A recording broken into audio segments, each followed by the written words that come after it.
Welcome back जी। एक दफ़ा फिर आपको खुशामदीद कहेंगे और प्रोग्राम के इस सेगमेंट में बात होगी कुछ अर्बन डेवलपमेंट के हवाले से। शहरों को कैसे आबाद किया जाता है, इसका जो नेटवर्क है, रोड नेटवर्क है, इसको कैसे ठीक किया जाता है, और पब्लिक ट्रांसपोर्टेशन सबसे ज़्यादा इम्पोर्टेंट है, जो कि अनफॉर्चुनेटली जिस शहर में हम रहते हैं वहाँ पर कोई ऐसा सिस्टम नहीं हमें नज़र आता जिसकी मिसाल दी जा सके। और एक बहुत बड़ा शहर कराची शहर बन चुका है, दुनिया के कई ममालिक से ज़्यादा इसकी आबादी हो चुकी है। तो ये एक बड़ा सीरियस मैटर है, एक बड़ा सीरियस सब्जेक्ट है जिसके ऊपर बात करने की ज़रूरत है। और इस वक्त ख़ास तौर पे जो सूरत हाल है यकीनन परेशान कुन है। तो इन तमाम मामलों पर गुफ्तगू करेंगे। बड़े ख़ास मेहमान आज स्टूडियोज़ में मौजूद हैं, उनसे इन तमाम मामलों पर गुफ्तगू की जाएगी। मोहम्मद आमिर जो कि एक इंजीनियर हैं, आर्किटेक्ट हैं, उनको मैं वेलकम करूँगा। Thank you so very much Aamir, बहुत शुक्रिया प्रोग्राम में हमें वक्त देने के लिए। अब सबसे पहले तो ये जो पब्लिक ट्रांसपोर्टेशन है इसकी इम्पोर्टेंस है क्या, क्योंकि हमारे जो शहर है कराची, इसमें सबसे बड़ा प्रॉब्लम जो हमें नज़र आता है वो ये कि हमारे पास जो प्राइवेट और जो पब्लिक ये जो गाड़ियाँ वगैरह हैं इसका लोड बहुत ज़्यादा हो चुका है, जिसकी वजह से हमें सारा शहर हमेशा किसी भी वक्त आप चले जाएं जैम ट्रैफिक नज़र आता है, इस तरह के इशूज़ होते हैं। इसकी इम्पोर्टेंस पे पहले चाहूँगा कि ज़रा बात हो जाए कैसे इसको मैनेज किया जा सकता है जी। बिस्मिल्लाहिर्रहमानिर्रहीम। सबसे पहले तो मैं पहले क्लियर कर दूं कि पब्लिक ट्रांसपोर्ट बेसिकली है क्या। राइट। हम सुनते रहते हैं कि public transport is just like connected with only the roads. Right. तो पब्लिक ट्रांसपोर्ट सिर्फ रोड के लिए नहीं होती है। हम रेलवेज यूज़ कर सकते हैं, राइट। हम राइट। हवाई जहाज़ यूज़ कर सकते हैं, हम बाई सी भी ट्रैवल कर सकते हैं। Right. We have several modes right. For the transportation. अच्छा, अब यहाँ होता क्या है कि जैसे अब आपने बहुत अच्छा सवाल किया कि कंजस्टेड है और रोड बहुत ज़्यादा नैरो हैं और हर वक्त ट्रैफिक जैम रहता है, लोगों को एक जगह पहुंचने से दूसरी जगह पहुंचने में बहुत दुश्वारी होती है। राइट। बेसिकली पब्लिक ट्रांसपोर्ट बनाया ही इसलिए जाता है कि पब्लिक को पब्लिक का जो टाइम है, इट्स मोस्ट इम्पॉर्टेंट ना, कि हम अफोर्ड तो सब कुछ कर सकते हैं लेकिन time is like very precious ना। तो उसको ख़त्म करने के लिए, उसको सेव करने के लिए हम क्या करते हैं, पब्लिक ट्रांसपोर्ट को बहुत ज़्यादा वाइबल बनाने की कोशिश करते हैं, जिसमें हमारा रोड इंफ्रास्ट्रक्चर है। हमारे पास अभी नए नए प्रोजेक्ट्स हैं, BRT आप देख रहे हैं इस वक्त, ग्रीन लाइन और रेड लाइन इस वक्त बन रही है। तो ये हम इस्तेमाल करते हैं फ्रॉम द गवर्नमेंट साइड के पब्लिक को ज़्यादा से ज़्यादा फैसिलिटी प्रोवाइड की जा सके। राइट। अच्छा, ये ख़ास तौर पर भी आपने BRT का बताया, कराची में भी एक इस तरह का प्रोजेक्ट चल रहा है। गॉड नोस के वो कब मुकम्मल होता है, कब वो फंक्शनल होगा, कब उससे रिज़ल्ट आना शुरू होगा, ये तमाम चीज़ें एक तरफ हैं, बट इसके ऊपर बहुत सारे सवालात खड़े हो गए। ये किस तरह काम कर सकता है? हमारे यहाँ तो कल्चर ये है कि जिस बस में हम पब्लिक बस में जब सवार होते हैं तो जहाँ हमें जगह मिलती है हम उसको रुकवा देते हैं कि ये नियरेस्ट पॉइंट है, और वो रोक भी देता है। मज़े की बात है, जो दुनिया में ऐसा कहीं नहीं पाया जाता। इसको कैसे कंट्रोल किया जाए और इसकी क्या वजूहत है? देखिए, BRT इज़ अ सिस्टम जो गवर्नमेंट प्रोवाइड की हुई है हमें for the facility to the public. Right. अब इसमें होता क्या है कि हमारे पास एक मैनुअल्स हैं कुछ, जैसे कि हम कह सकते हैं हाईवे कैपेसिटी मैनुअल। राइट। ये एक एडिशन है जिसके अंदर हमारे पास चैप्टर 15 में अर्बन स्ट्रीट के अंदर ये बताया जाता है कि कैसे हम LOS को कैलकुलेट करते हैं। LOS में क्या होता है कि हम कैलकुलेट करते हैं कि एक लेन के अंदर कितनी गाड़ियों की कैपेसिटी होनी चाहिए पर आवर, बिल्कुल ठीक है। आवरली बेसिस पे। अब BRT जहाँ पर दिया जाता है या BRT सर्विसेज जहाँ पे प्रोवाइड की जाती है, तो वहाँ पहले एक असेसमेंट होती है कि इस रोड की इस वक्त कैपेसिटी कितनी है। बिल्कुल ठीक है। ठीक है, व्हीकल कैपेसिटी कितनी है। अगर vehicle capacity threshold, number of threshold जो हमारा लिमिटेड थ्रेशोल्ड है, जैसे 1500 गाड़ियाँ पर आवर, Right. अगर उससे वो ज़्यादा एक्सीड करती है तो फिर हम 2 लेन देते हैं। एक लेन के लिए 1500 गाड़ियाँ, बिल्कुल ठीक है। देन 1500 से 2500 के लिए 2 लेन की गाड़ियाँ, और 2500 से 3000 के लिए 3 लेन की गाड़ियाँ। जब 3 लेन होती है तो फिर हमें एक और चौथी लेन देनी पड़ती है इमरजेंसी। ठीक है, क्योंकि because of difference in speeds. अच्छा, जब BRT आता है तो क्या करता है, वो एक लेन आपकी ले लेता है, एक या 2 लेन आपकी लेगा ही लेगा हर हाल, क्योंकि उसको अप भी जाना है, उसको डाउन भी जाना है। अब BRT में सबसे बड़ा प्रॉब्लम जो आता है ना, वो इसका इंफ्रास्ट्रक्चर है, क्योंकि इट टेक्स टाइम। ठीक है, अब पब्लिक को थोड़ा सा सपोर्ट करना चाहिए, गवर्नमेंट को भी, कि भाई एक फैसिलिटी आपको प्रोवाइड की जा रही है तो you should like collaboration, in a collaboration आप उसको सपोर्ट करें, आप उसको प्रमोट करें, आप उसको यूज़ करें। राइट।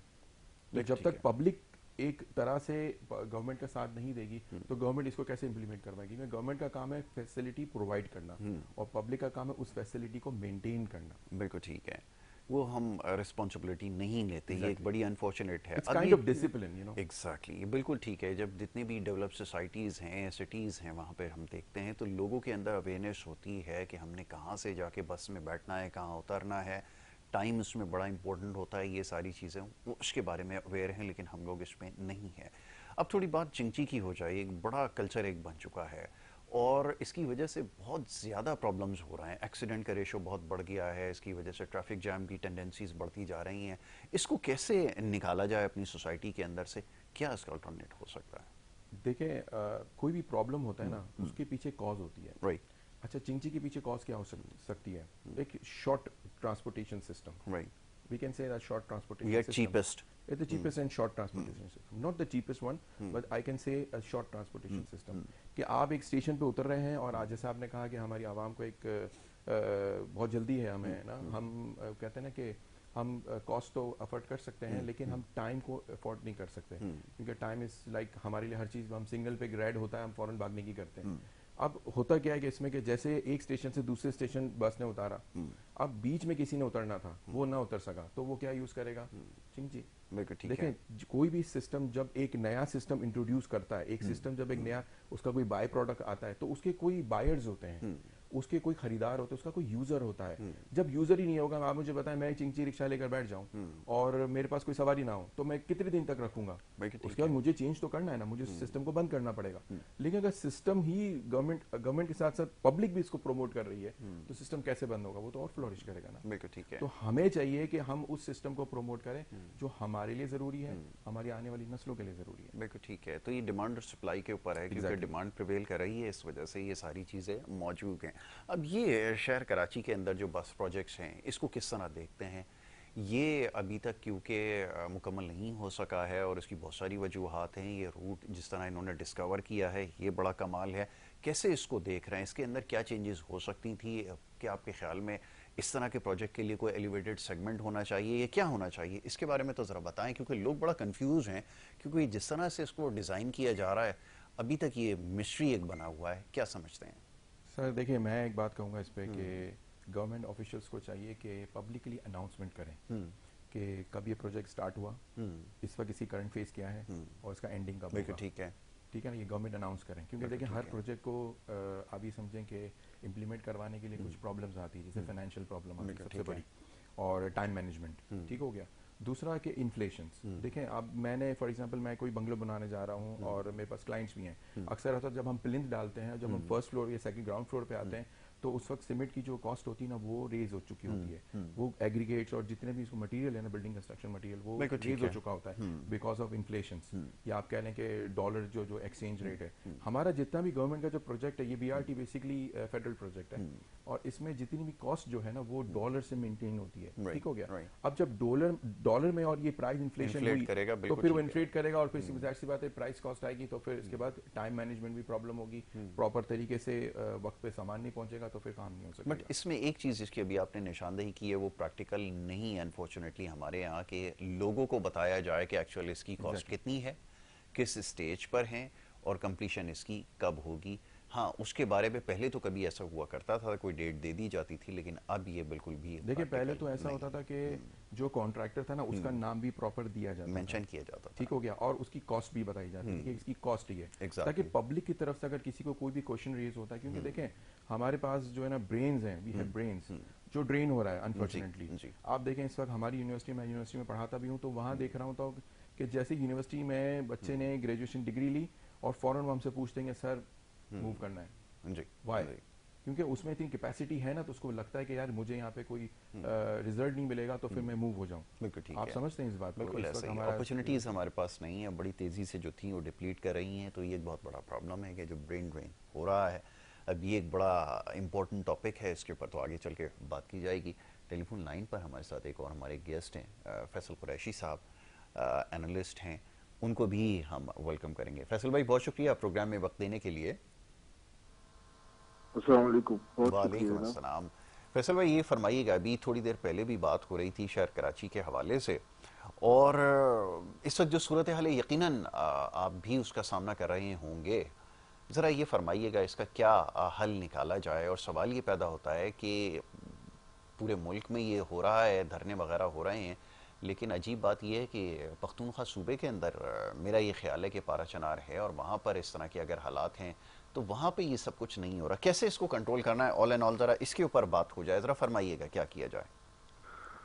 सबसे पहले तो अस्सलाम वालेकुम। वहाँ पर पैनल में मौजूद जो भी लोग हैं उन सबको मेरी तरफ सलाम कहिए। और बहुत माजरत कि मैं आज हाजिर नहीं हो सका, जी। कुछ गाड़ी के मामलात की वजह से। बहरहाल जो देखिए, जो धरने की सूरत हाल हम देख रहे हैं कि पूरा मुल्क जो है इस वक्त एक तरह की केओस की पोजीशन में है। जी। अच्छा, इसमें सबसे ज्यादा जो लोग मुतासिर हो रहे हैं वो आम आदमी, नौकरी करने वाला जो सुबह निकलता है शाम को आता है। जी। मतलब हर एस्पेक्ट ऑफ लाइफ के लोग मुतासिर हो रहे हैं, लेकिन सबसे ज्यादा आम आदमी मुतासिर जी। हो रहा है। जी। आवाज आ रही है मेरी आप जी। लोगों जी, आवाज़ आ रही है फैसल भाई, जारी को? जी। रखिए। जी। हाँ, तो अब इसके अंदर आप ये देखिए कि मतलब एक अजीब गरीब सूरत हाल में देखिए कि चले, या तो सब जगह पर हो रहा हो तो ठीक है। हम्म। अब जो लोग एहतजाज कर रहे हैं, मैं हरगिज ये नहीं कहूंगा कि एहतजाज करना उनका हक नहीं है या उनको एहतजाज नहीं करना चाहिए। जाति किसी के साथ भी हो, कैसे भी हो, हम सब पाकिस्तानी हैं, हम सब आपस में भाई हैं, मुसलमान हैं, तो राइट। वो तो बिल्कुल अपनी जगह पे एहतजाज का हक महफूज रखते हैं। बिल्कुल ठीक है। मैं इसको बिल्कुल भी किसी तरीके से भी मतलब डिस्करेज नहीं करूंगा इस बात को, या इस बात को गलत नहीं कहूंगा।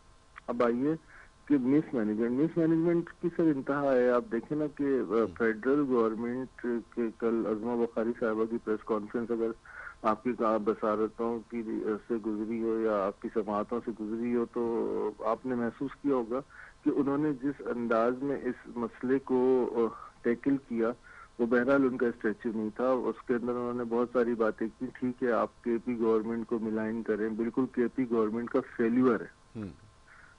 तो केपी गवर्नमेंट का ये एक मतलब कहना चाहिए कि वर्स्ट फेल्यूर है। अगर दुनिया के किसी और हिस्से में ये हुआ होता तो शायद काफी बड़े ऊपर से जो है वो रिजाइन और ये सब चीजें हो जाती। जी। लेकिन आपको पता है हमारी भी अपनी एक हिस्ट्री है जी। बिल्कुल। कि सैकड़ों लोग जो है इस दुनिया से चले जाएं, क्योंकि as I said before in your programme कि भाई पाकिस्तानियों को सिवाय एक शनाख्ती कार्ड नंबर के ये लोग कुछ नहीं समझते। बिल्कुल ठीक है ठीक ना, है। लोग मर गए, एक नंबर खत्म हो गया, कोई पैदा हो गया, एक नया नंबर आ गया, दैट्स बिल्कुल ऑल। ठीक है, इससे तो ज्यादा नहीं है। टोटल मेरी मेरी नाकिस राय में यह है कि दोनों तरफ से बेइंतहा गैर जिम्मेदारी का मुजाहरा है। ठीक है, बेइंतहा जो है नेग्लिजेंस है। इस मसले को जिस तरीके से टैकल करना चाहिए था उस तरीके से ना केपी गवर्नमेंट टैकल कर रही है। कल जो है उनके भी इंफॉर्मेशन के जो मुशीर हैं उनकी भी प्रेस कॉन्फ्रेंस हमने देखी। वो अपनी शराइत पर, अपनी जगह पर वो कहते हैं जी 137 साल पुराना ये जो है मामला मसला है, तो इसको हल करने में वक्त लगेगा, लेकिन इस दफा हम उसको हल कर देंगे। सवाल यह है कि तारीख गवाह है कि पीटीआई या उनकी जितने भी मतलब लोग हैं उन्होंने मसाइल पैदा करने के अलावा कौन से मसाइल का हल निकाला है। बिल्कुल तो ठीक है। अब बिग क्वेश्चन। यहाँ इस मसले को खत्म करने के लिए बहुत ज्यादा सीरियस डायलॉग की जरूरत है।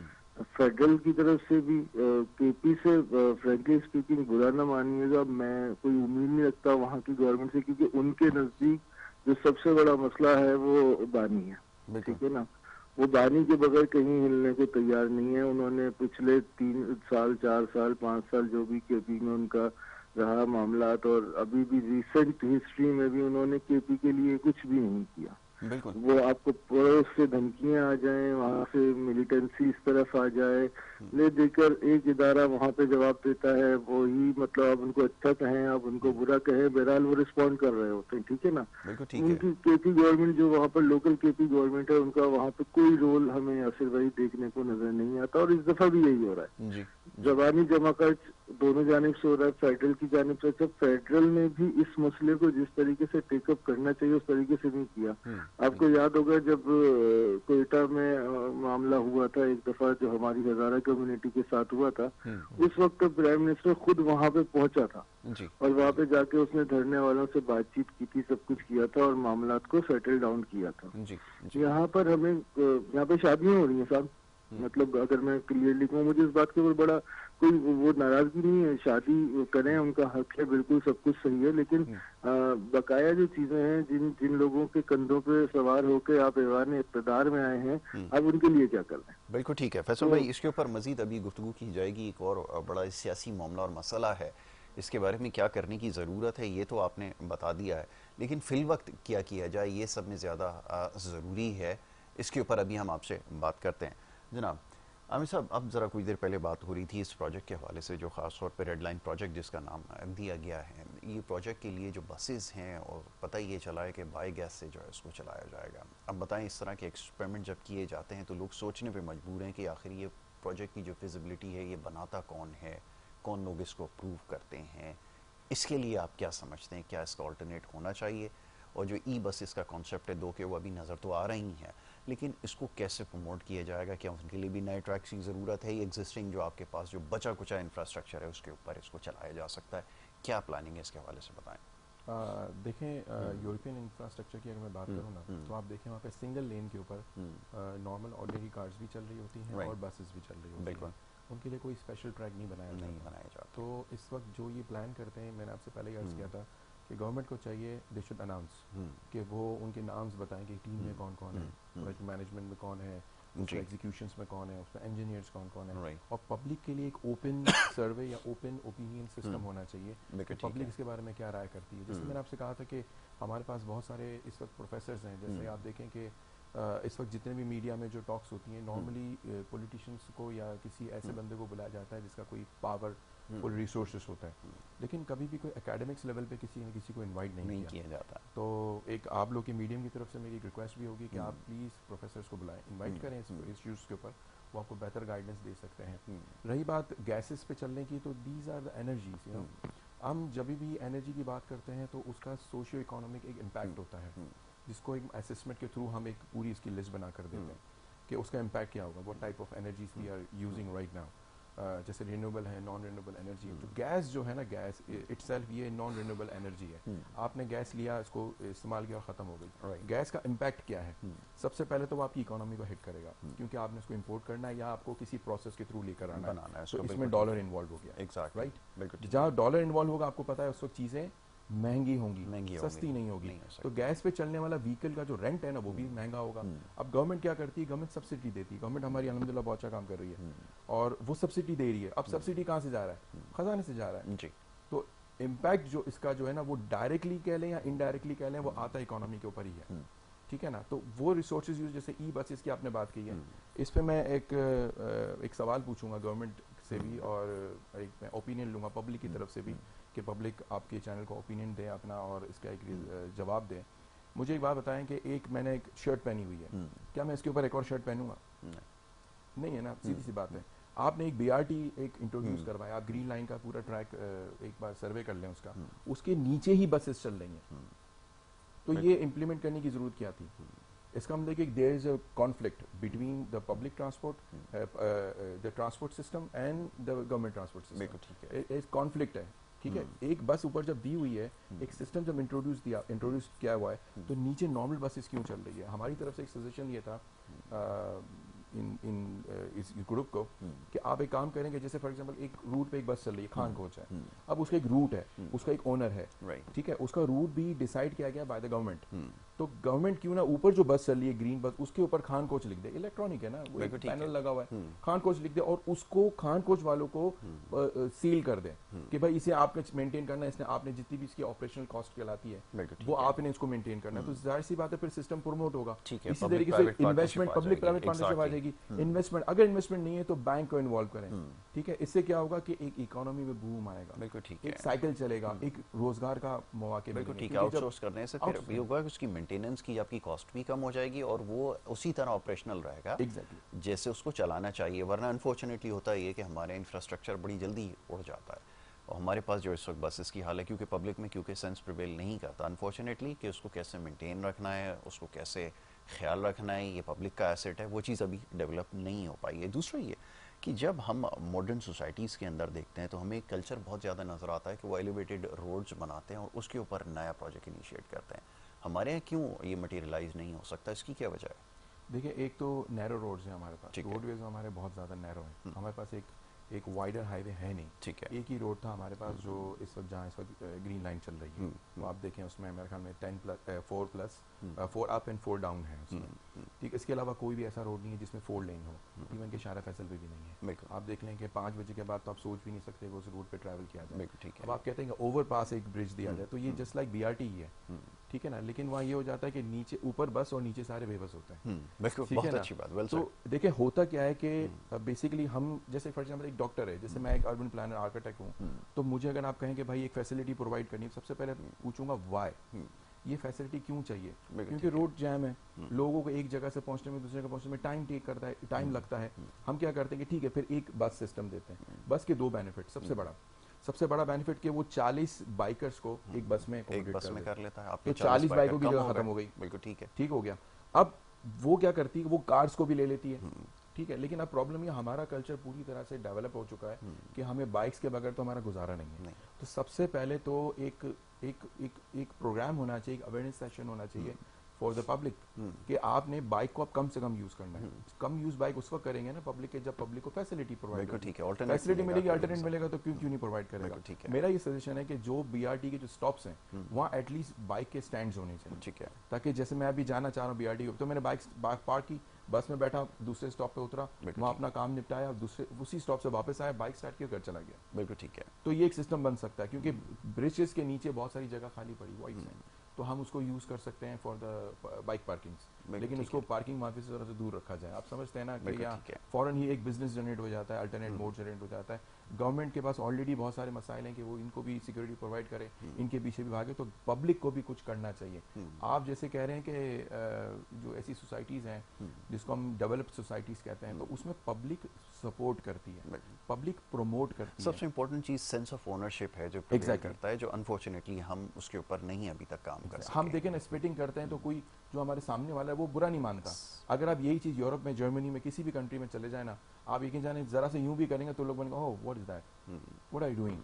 तो फौरन क्या करेंगे, क्वेश्चन रेज करेंगे। हम लोग क्वेश्चन रेज नहीं करते, हम क्वेश्चन रेज उनके सामने करते हैं जो पॉलिटिकल पार्टीज हैं। हम समझते हैं भाई गवर्नमेंट जिम्मेदार, इस पे भी गवर्नमेंट जिम्मेदार, पान का यहाँ पे एक सिग्नेचर हुआ है किसी साहब ने दिया है तो वो भी गवर्नमेंट जिम्मेदार। तो भाई गवर्नमेंट नहीं कहती आपको कि घर से निकल कर कचरा बाहर फेंको, बिल्कुल ठीक है। गवर्नमेंट नहीं कहती कि ऊपर से आप अपना डायपर ड्रॉप आउट करो, गवर्नमेंट नहीं कहती, ये आपका अपना डिसीजन है, गवर्नमेंट पब्लिक का डिसीजन है।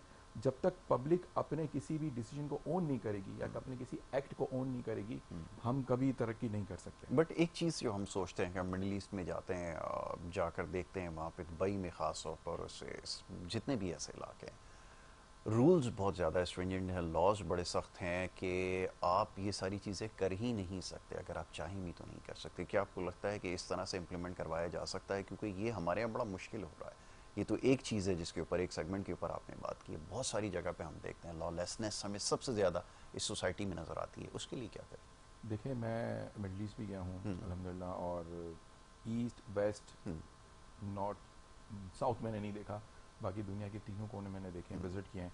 वहाँ मुझे बताएं, अभी दुबई गए होंगे, आप मुझे बताएं कि किसी गली में आप ट्रैवल कर रहे हैं, चल रहे हैं, आपके हाथ में कोई बैग है, आप डस्टबिन नहीं है, तो आप क्या करेंगे? आप फेंकने की हिम्मत करेंगे? कौन देख रहा है उस वक्त आपको? बिल्कुल ऐसा ही। कभी सोचा आपने? आपको उसको कोई नहीं देख रहा होता, लेकिन आपको ये डर होता है कि यार कोई पब्लिक देख लेगी, कोई पुलिस देख लेगी, मतलब समवन इज वॉचिंग, कि आपको ये थ्रेट होगा यार कोई देख लेगा। लेकिन जहाँ कोई नहीं देखता ना, वहाँ हम ड्रॉप करते हैं, पीलियाँ वहाँ भी गिरती हैं। ऐसा नहीं है कि वहाँ नहीं गिरती, हम सिर्फ अपने मुल्क कोई बात नहीं करें, हम भी पब्लिक कोई ब्लेम नहीं करेंगे, हमारी पब्लिक ये काम करती है, पूरी दुनिया में ये काम होता है।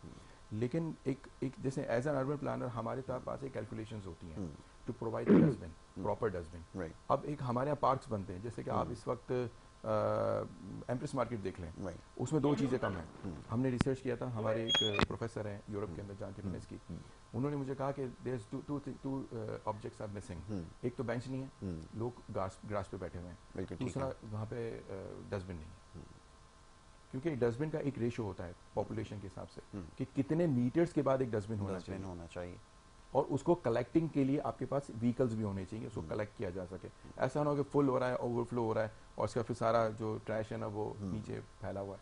तो इसके लिए एक सिस्टम है, और हमारी गवर्नमेंट काम कर रही है इसके ऊपर, इंशाल्लाह अच्छे रिजल्ट्स आएंगे। चलें, लेट्स सी इसके ऊपर क्या होता है। जी फैसल भाई, अब ज़रा आगे चल के थोड़ी सी बात होगी, पॉलिटिकल सिचुएशन के हवाले से बात हो रही थी। 24 के अंदर जिस तरह हमने देखे मामलात, इसके हवाले से क्या समझते हैं? अभी हमारी इकोनॉमिक सिचुएशन अगर स्लोली और ग्रेजुअली बेहतर हो रही है, तो 25 में अगर कोई एडवेंचर नहीं होता, अगर कोई एजुटेशन नहीं होती, तो किधर जाते हुए आप देख रहे हैं? क्या आपको चीज़ें बेहतर होती हुई नज़र आ रही हैं? मैं चाहूँगा ज़रा इसके ऊपर तबसरा कीजिए। जी नासिर भाई, बहुत माजरत के साथ मुझे आपकी आवाज़ कट गई थी, तो सवाल जी से समझ में नहीं आया। अगर आप इसको एक दफ़ा दोबारा मैं दोबारा दोहरा देता हूँ। आपको मेरी अब आवाज़ सही आ रही है?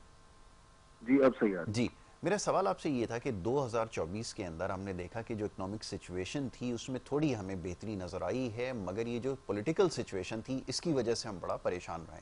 2025 के हवाले से आपकी क्या राय है, आप क्या सोच रखते हैं कि अगर ये जो एजिटेशन है अगर इसका खात्मा हो जाए तो क्या सूरत हाल मज़ीद बेहतर हो सकती है? इसके बारे में ज़रा फरमाइएगा।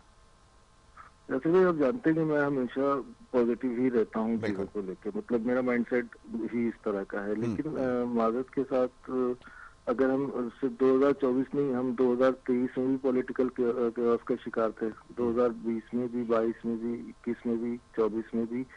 अब बात सवाल यहाँ पे ये पैदा होता है 2025 की जो आपने बात की है। 2025 में अगर मैं बहुत क्लियर बात करूं तो बात फिर वही आ जाएगी जिस जिस जगह पे मैंने अपने प्रीवियस आंसर के अंदर जो आपके सामने अपनी राय रखी थी, सीरियसनेस। देखिए, अगर दोनों जानिब से सीरियसनेस का मुजाहरा होगा, देखिए मुल्क की एक बहुत बड़ी आबादी है जो कि एक खास किस्म की पॉलिटिकल सोच का शिकार है, आप ये कह लें, एक पॉलिटिकल कल्ट बन चुका है। सही है ना? हम उनको काट के अलग तो नहीं कर सकते। बिल्कुल ठीक है। We should get them aware. हम उन्हें अवेयर करें, हम उनसे बात करें, हम उन्हें चीजें बताएं, हम उन्हें चीजें समझाएं। सिर्फ जो है वो ये करते रहने से कि जी इसने ये कर दिया, उसने आग लगा दी, उसने जला दिया, सजाएं हो जाएंगी, फलाना हो जाएगा, या दूसरी जानिब से कि जी हम धरना दे देंगे, हम जब तक वो बाहर नहीं आएंगे तो हम कुछ नहीं होने देंगे। दोनों तरफ से जब तक सीरियसनेस का मुजाहरा नहीं होगा, चीजें कुछ चेंज होती नजर नहीं आ रही। हाँ, अगर कोई एक तरफ से कुछ थोड़ी बहुत सीरियसनेस दिखाई जाए और दूसरी जानिब से भी उसको उसी तरीके से मामला तो किए जाए तो बेविस्ता रहे शजर से उम्मीदें बाहर रख वाली बात है।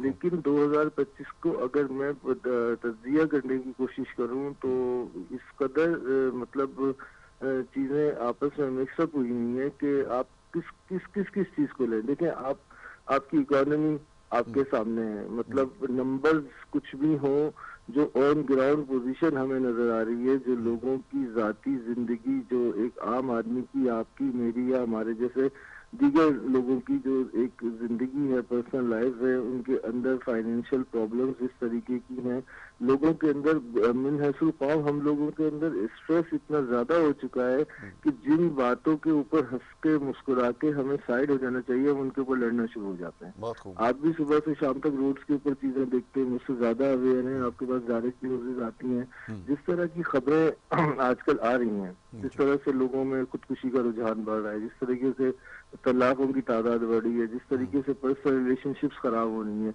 उसका एक बहुत बड़ा रीजन यही पॉलिटिकल क्योस है। क्योंकि पॉलिटिकल क्योस की वजह से जो हमारी पॉलिटिकल एलीट है या जो सो कॉल्ड हमारे हुक्मरान है, वो इकोनॉमी के ऊपर जिस तरीके से तवज्जो देनी चाहिए उस तरीके से नहीं दे पा रहे। ये बात तो हो गई इकोनॉमी की।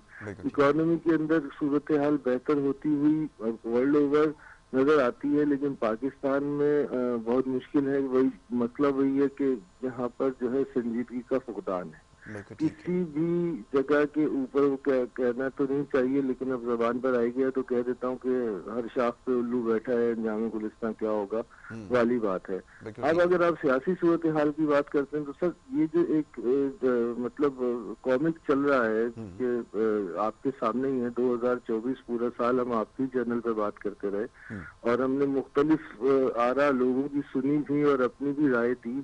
हमें मुझे जाती तौर पे तो यही नजर आता है कि 2025 भी 2024 से बहुत ज्यादा मुख्तलिफ नहीं होगा उस वक्त तक जब तक कि जितने भी स्टेक होल्डर हैं इसके अंदर, मतलब उसमें जो भी है, कोई इदारा है, लोग हैं, कोई सियासी पार्टी है, कोई सियासी कल्ट है, जो भी है, सबको किसी न किसी तरह बाय हुक और बाय क्रुक एक पेज पे लाना होगा। वहां पे उनको ये संजीदगी के साथ बैठ के डिसाइड करना होगा कि पाकिस्तान की बका में, इस मुल्क की बका में हम सब की बका है। बिल्कुल, अगर हम जिस शाख के ऊपर बैठे हैं उसी शाख को आरे से काटेंगे तो एक वक्त आएगा कि हम गिर जाएंगे। खातिन बदहन मुझे 2025 में ये शाख मजीद कटती नजर आ रही है, क्योंकि मैं मुसलसल चीजों को देख रहा हूँ। पिछला पूरा वीक आपने भी खबरें देखी, मैंने भी खबरें देखी, मुख्तलिफ लोगों से बात भी हुई। आप मुझे बताइए ना कि पिछले पूरे वीक में कोई एक खैर की खबर आई है? नहीं, बिल्कुल ऐसा ही है, आपने बिल्कुल वजह फरमाया कि सूरत हाल इससे ज्यादा मुख्तलिफ नहीं है जिसके सॉरी फॉर इंटरप्शन। चाहे इकोनॉमिकल ग्राउंड्स हो, चाहे पॉलिटिकल ग्राउंड्स हो, चाहे स्पोर्ट्स हो, आप अभी देखें ना, परसों क्या हुआ,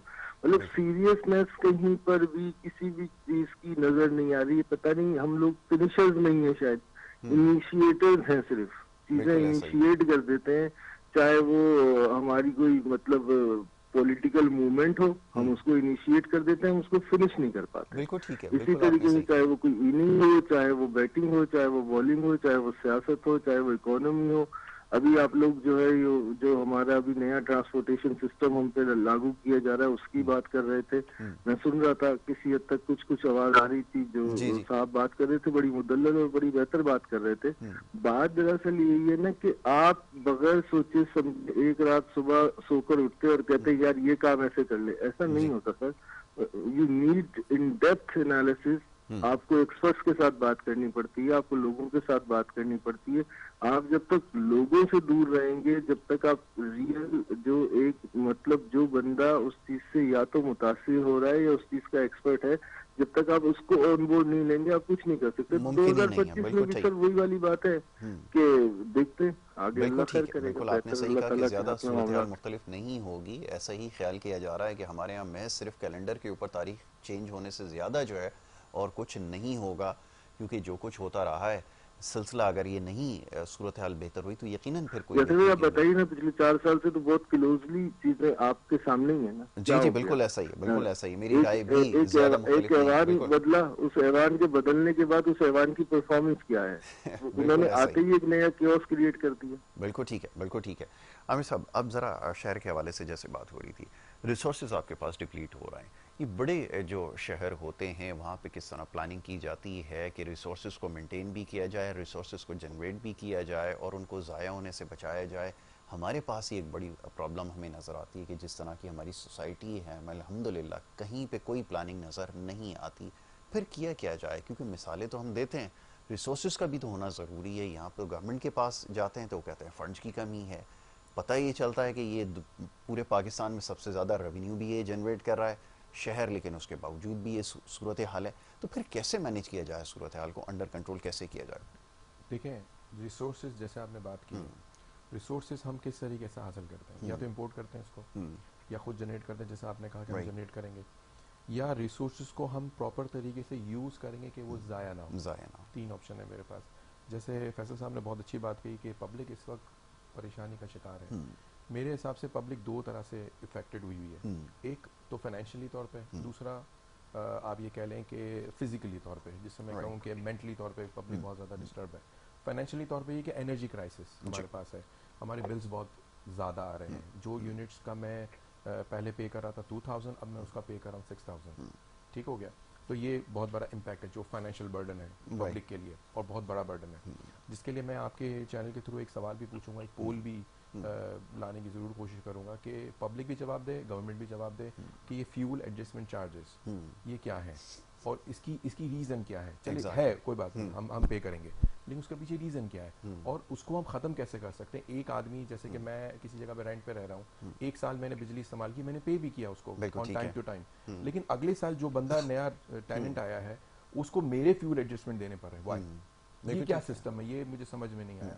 दूसरा मुझे बताएं कि जैसे आप भी जानते हैं कि एक टी शर्ट का मैं अगर ऑर्डर आपको दूं, आप टी शर्ट मैन्युफैक्चरर हैं, तो मैं आपसे 10 टी शर्ट लूंगा तो आप मुझे एक अमाउंट देंगे सर्टेन, फॉर एग्जांपल 1000 पर टी शर्ट, ठीक है। लेकिन मैं आपसे कहूँगा यार मुझे 1 लाख चाहिए, मतलब मैं नंबर्स ऑफ यूनिट बढ़ जाएंगे, तो क्या होगा, प्राइस डाउन हो जाती है। लेकिन ये के इलेक्ट्रिक का मुझे सिस्टम समझ में नहीं आया कि जैसे ही नंबर ऑफ यूनिट्स बढ़ते हैं हमारी प्राइस भी इंक्रीज हो जाती है। अच्छा, एक और भी बड़ी ख़ास बात है, आपने शायद नोट की हो, ये वाहिद कंपनीज हमारी हैं दुनिया में जो टीवी के ऊपर इश्तिहार चलाती हैं, मार्केटिंग करती हैं कि हमारी प्रोडक्ट को कम कंज्यूम किया जाए। अब बताइए सर। देखें, इसके पीछे एक रीज़न ये भी हो सकती है कि बिजली जिस तरीके से बनती है वो सोर्स क्या है हमारी। बिजली तो रिसोर्स हुआ ना, उसके पीछे सोर्स क्या है, वो नॉन रिन्यूएबल सोर्स है, जैसे कि गैस, जैसे कि ऑयल, जैसे कि पेट्रोल। तो ये वो नॉन रिन्यूएबल रिसोर्सेज हैं जिसको यूज़ करके हम बिजली बनाते हैं। तो ये सबसे बड़ी वजह हो सकती है। जहाँ तक एक एकेडमिक वे में आपको मैं आंसर दूँ इसका, तो ना कि हम नॉन रिन्यूएबल रिसोर्सेज पे जाते हैं। जिस दिन हमारा जो सिस्टम है सोलर पावर्ड हो जाएगा, या आप कह रहे हैं कि फ्यूजन्स के थ्रू हम अगर उसको एनर्जी को बिल्डअप करना शुरू करें या डैम्स की तरफ जाएं, तो फिर वो हम किसी हद तक इसको काबू कर सकते हैं, इस क्राइसिस को, कि यार हमारे पास अभी बिजली कम है, तो जो कम है तो उसको महंगा बेचेंगे। तो अब तो सिर्फ मेरे ख्याल में यही सिस्टम चल रहा है। जिस तरीके से फ्रूट सेलर है, हम कहते हैं यार बिजली महंगाई बहुत हो गई है, तो वो महंगाई नहीं है, फ्रूट सेलर ने खुद बढ़ाया है। जी। आप पेट्रोल की प्राइस के अंदर 3 रुपए बढ़ाएं, पेट्रोल का जो कॉस्ट है वो एक ट्रांसपोर्टेशन कॉस्ट में आता है। एक फ्रूट मार्केट से ठेले पे आया, जी। वो एक ट्रांसपोर्टेशन के थ्रू आया। अब उसमें जो पेट्रोल प्राइस इंक्रीज वो 2 रुपीस है, ये 5 रुपए, चले 10 रुपए हैं, महंगा कर दिया और पेट्रोल, ठीक है। लेकिन फिर क्यों मेरा सब्जी जो है वो 40 रुपए से 60 रुपए हो गया? ये इतना बड़ा गैप क्यों, इतना बड़ा जंप क्यों? तो वो उसका जवाब जो है ना वो सिर्फ पब्लिक ही दे सकती है कि यार या तो हम खुद ही अपने अंदर ही एक दूसरे को लूट रहे हैं या गवर्नमेंट हमें लूट रही है। यही बात हो सकती है। एक मैकेनिज्म भी एक मैकेनिज्म एग्जिस्ट करता है, प्राइस कंट्रोल एक मैकेनिज्म होता है, एक सिस्टम होता है जो इंटैक्ट रखता है इन सारी चीज़ों को, लेकिन अनफॉर्चुनेटली क्योंकि सिस्टम बुरी तरह करप्ट हो चुका है, इस वजह से हर शख्स अपनी मर्जी नहीं, कर रहा है। आप करप्ट नहीं कहेंगे, क्योंकि देखें ना डीसी साहब भी बहुत मेहनत कर रहे हैं और कौन रेट्स से भी हो रही हैं, उसका नाम मुझे जरूर बताइएगा। रेट्स भी हो रही है। नहीं, मैं खुद जानता हूँ। अच्छा अच्छा अच्छा। और नहीं, बहुत सारे तो अच्छे मैं हैं, पर्सनली बड़ी नहीं मैं नाम नहीं लेना काम चाहूंगा मैं इसका, करता हूं उनके साथ, लेकिन मैं ये है कि जानना देखें काम करते हैं। आप देखें ना रेट्स होती हैं, हमारे पास बचत बाजार भी हैं कि जहाँ पे हमें रिड्यूस प्राइस में हमें एक अच्छा प्रोडक्ट मिल जाता है। वहाँ बेनिफिट क्या है कि आपने सिर्फ अपनी व्हीकल पार्क कर दिया और under one area, under one roof भी कह लूँ, तो अंडर वन रूफ आपको सारी फैसिलिटीज मिल जाती है। मैं उस कल्चर को प्रमोट करता हूँ, बिल्कुल सही है, आपने बिल्कुल ठीक कहा, लेकिन उसका एंड रिजल्ट क्या होता है हमें समझना ये है कि आप एक जगह जाते हैं, एक जगह फाइन लगाते हैं, जिसको आप अच्छा काम कह रहे हैं, आई गेस यही अच्छा काम होगा कि किसी को अगर देखा कि ओवर प्राइसिंग अगर कहीं हो रही है, चार्ज कर रहा है, तो उसके ऊपर फाइन लगाया, वापस आए 10 मिनट के बाद वापस उसी रेट के पर, बल्कि और महंगा बिकना शुरू हो जाता है। फिर क्या करें? देखिए हम जैसे अभी आपने थोड़ी देर पहले एक सवाल मुझसे पूछा कि अगर मिडिल ईस्ट की तरफ जाते हैं या आउटसाइड पाकिस्तान कहीं भी जाते हैं, हम कोई भी क्राइम, कोई भी ऐसा, जैसे इवन के बैग फेंकना भी क्राइम ही है ना, क्राइम, वो करने से पहले हम सोचते हैं। जी। क्यों सोचते हैं पता है? वो क्योंकि हमारी आईडी उसके साथ लगी हुई होती है, हम आइडेंटिफाइड होते हैं। बिल्कुल ठीक है, ठीक है ना, हम अननोन नहीं है वहाँ पे। लेकिन जिसको चालान हो रहा है, या इवन कि अगर आप कोई मोबाइल स्नैचर भी पकड़ते हो, तो वो हमारे लिए तो अननोन ही है ना। जब तक आप सोसाइटी को ये नहीं बताएंगे कि इसका नाम क्या है, इसकी पहचान क्या है, इसकी आईडी क्या है, तो शायद उसको शर्म महसूस हो, शायद उसको हया है। वो कहते हैं ना कि शर्म करो कुछ हया करो, तो वो उसी वक्त आएगी ना कि जब आप अवेयरनेस देंगे कि ये बंदा है, फला आदमी है और फला आदमी ने ये काम किया है, तो शायद वो अपनी खानदान की रेपुटेशन, अपनी फैमिली की रेपुटेशन के लिए वो दोबारा ना करें। लेकिन अगर आप एक अननोन आदमी को कोई ब्लैक कपड़ा डाल के बिल्कुल ब्लैंक कर देंगे कि भाई इसने ये जुर्म किया है और हम नहीं जानते, हम बताएंगे भी नहीं कौन है ये, तो उसने तो नेक्स्ट टाइम तो करना ही है ना जुर्म, क्योंकि वो तो उसकी इन्फॉर्मेशन सिर्फ लिमिटेड लोगों की है, लोगों की तरफ ये, फॉर एग्जांपल कोई भी लॉ एनफोर्समेंट एजेंसी। ओके जी, चलें जी, ठीक है जी। अब ऐसा है कि वक्त यूँ कि ख़त्म हो गया और क्वेश्चन और भी बहुत सारे थे, लेकिन इंशाल्लाह अगली टाइम जब आएंगे आपके पास तो फिर और बहुत सारे इश्यूज़ हैं जिसके ऊपर बात करेंगे, और ये जो पैगामात आपके मौसूल हो रहा है इंशाल्लाह मौका मिलेगा इसके ऊपर भी गुफ्तगू होगी। साल का आखिरी प्रोग्राम आज आपके लिए लेकर आए और साल साल वही गुफ्तगू होती आई है, वही मसाइल हैं सब आपके सामने, कोशिश कर रहे हैं कि इसके ऊपर बात ज़रूर करें, और बस इसी पैगाम के साथ जो है वो प्रोग्राम का टाइम भी जो है पूरा हो चुका है, इसको ख़त्म करेंगे और इंशाल्लाह नेक्स्ट ईयर अगर मौका हुआ, किस्मत ने अगर साथ दिया, ज़िंदगी ने अगर वफा की, तो फिर इंशाल्लाह मुलाकात होगी। मैं बड़ा शुक्रगुजार हूँ फैसल कुरैशी भाई का भी कि उन्होंने वक्त दिया प्रोग्राम में शामिल गुफ्तगू रहे। इजाज़त आपसे लेनी होगी, मोहम्मद यासिर और हमारी टीम को अब इजाज़त दीजिए, अल्लाह ने के बाद।